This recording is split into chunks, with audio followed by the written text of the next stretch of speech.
आज़ादी से पहले एक यूएस डॉलर का इंडियन करेंसी में एक्सचेंज 1 रुपये के बराबर था, जो समय के साथ बस बढ़ता ही गया।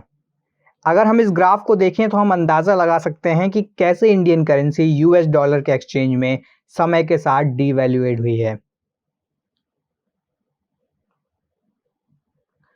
अक्सर आपने सुना होगा कि रुपया कमज़ोर हो गया है या मजबूत हुआ है। क्या आप जानते हैं कि इसका मतलब क्या है?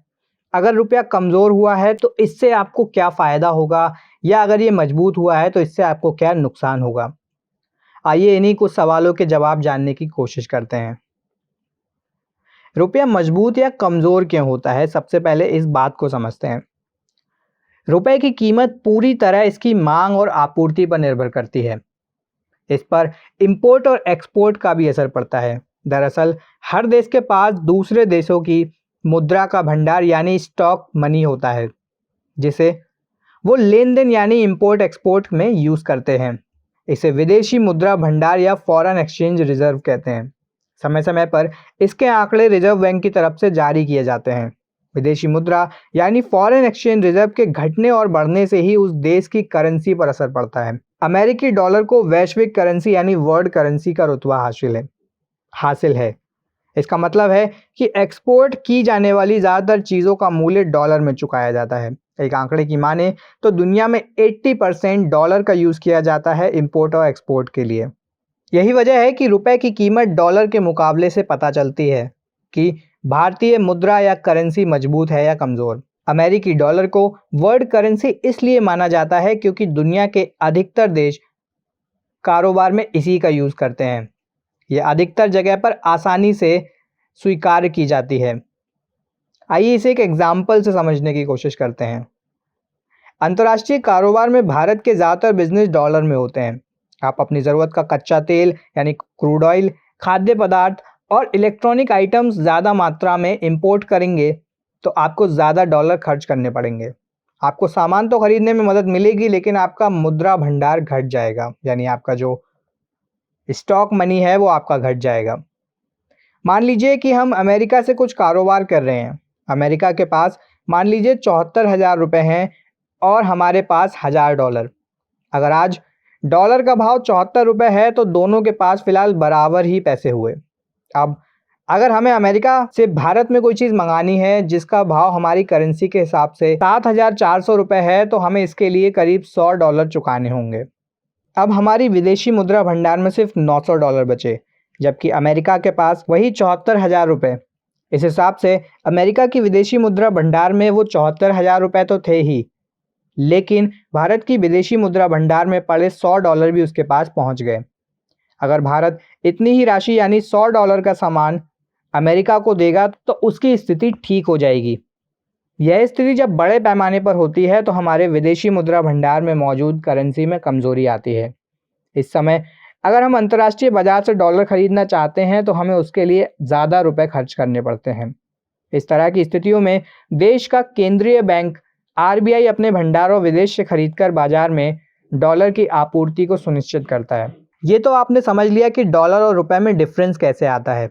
आइए अब समझते हैं कि पिछले 70 साल में रुपए और यूएस डॉलर के बीच इतना फर्क कैसे आया। भारत में आज़ादी से पहले देश की कमान ब्रिटिश राज के हाथ में थी, जिसे वो अपनी तरह से चला रहे थे। लेकिन आज़ादी के बाद हुए राजनीतिक और आर्थिक कारणों के चलते रुपए की चाल धीरे धीरे कम होती चली गई। आज़ादी के समय भारत पर किसी भी तरह का कोई कर्ज नहीं था, लेकिन भारत को आगे बढ़ने के लिए पैसों की ज़रूरत थी। साल 1951 में जब भारत ने पहली 5 वर्षीय योजना शुरू की तो भारत को और देशों से कर्जे की ज़रूरत पड़ी, जिसके चलते पहली बार भारतीय सरकार को रुपए की कीमत को कम करना पड़ा। रुपए को कम करने की वजह फॉरेन इन्वेस्टमेंट और एक्सपोर्ट को बढ़ावा देना भी था, जिससे कि फॉरेन रिजर्व्स को बढ़ाया जा सके। एग्जाम्पल के लिए, अगर भारत की करेंसी की कीमत कम होगी तो विदेश में बैठा इंसान भारत से किसी भी चीज़ को खरीद सकता है, जिससे कि एक्सपोर्ट को और ज़्यादा बढ़ाया जा सके। आज़ादी के बाद भारत ने फिक्स्ड एक्सचेंज सिस्टम को अपनाया, जिसमें सरकार तय करती थी कि भारत के रुपए की कीमत डॉलर के मुकाबले क्या रखी जाएगी। जिसके बाद 1949 में डॉलर की कीमत 4 रुपये 79 पैसे हो गई। इसमें और इजाफा किया 1962 और 1965 की लड़ाइयों ने, जिसके चलते भारत को अपनी इकोनॉमी को संभालने के लिए रुपए की कीमत को और कम करना पड़ा, जिसकी वजह से रुपए की कीमत 7 रुपए 57 पैसे तक पहुंच गई। वॉर्स के दौरान भारत को विदेशों से हथियार खरीदने पड़े, जिसके चलते फॉरेन रिजर्व में एक गिरावट आई, जिसको रिकवर करने के लिए रुपए का कॉस्ट नीचे आया। साल 1991 तक भारत की इकोनॉमी बुरी तरह से चरमरा गई थी, जिसमें हद से ज़्यादा महंगाई, धीमी विकास दर और रोजगार की कमी, और भारत का फॉरेन रिजर्व तब तक पूरी तरह से सूख चुका था। ये बड़े कारण थे। इस फॉरेन रिजर्व को बनाए रखने के लिए एक बार फिर रुपए की कीमत को डिवैल्यू कर दिया गया। अब $1 की रुपए में कीमत 22 रुपए 74 पैसे थी, जिसके बाद साल 1993 में सरकार ने फिक्स्ड एक्सचेंज की जगह फ्लेक्सिबल एक्सचेंज की पॉलिसी अपना ली, यानी कि अब डॉलर की कीमत बाजार से तय होने वाली थी।